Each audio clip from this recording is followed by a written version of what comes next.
اللہ والقمر اذا اتسقا، قسم ہے چاند کی جب وہ مکمل ہو جائے۔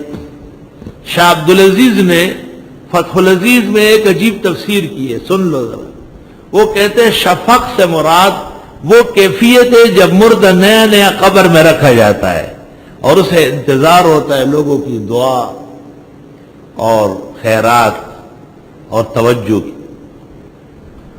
واللیل وما وسقا، کچھ مدت بعد لوگ اس کو بھول جاتے ہیں مردے کو، اور وہ اندھیری رات میں گم ہو جاتا ہے۔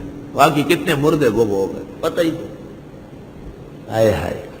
والقمر اذا اتسقا، وہ کاملین جو اپنے اعمال اور حسن ایمان میں چاند بن جاتے ہیں اور جہان ان کو یاد رکھتا ہے۔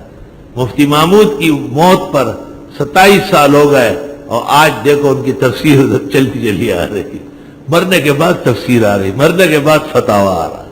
یا خدا ہے، یہ بھی اسی موضوع پر ہے۔ ماہ کامل کو دیکھ کر لوگوں مجھ کو ایک شخص یاد آتا ہے، خدا جب خوش ہو اپنے بندے سے شرف و عزت اسے دلاتا ہے، اس کی ہر آن و ہر ادا میں بھی الجھے امور سدالاتا ہے۔ ایسا بندہ خدا کے سامنے ہمیشہ صدا صد شکر بجا لاتا ہے، اپنے اقوال ہو کے افعال و اعمال حسن نیات سے بڑھا لاتا ہے، بندے کی بندگی پر استقامت جلوہ محبوب معبود قریب لاتا ہے۔ یہی ہے سر شرائع و طریق، بندہ عظمت اسی سے پاتا ہے۔ اس کے فقدان سے عظیم انسان عظمت سلف خلف سب اس کو مانتے ہیں۔ جس نے بھی پائی ہے عزت کونین، اپنے کو اس سانچے میں ڈالتا ہے۔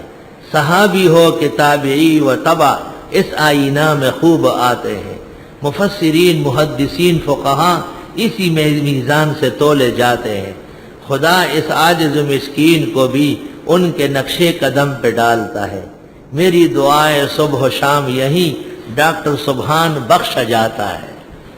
اس کی فوتگی کا سانحہ بھی ہمیں اکثر و بیشتر رلاتا ہے۔ شعر اول تو اس مرحوم کا ہے، اس کا ثواب بھی اس کو جاتا ہے۔ اس کی اہلیہ دونوں بیٹیاں روشن مستقبل حق دلاتا ہے۔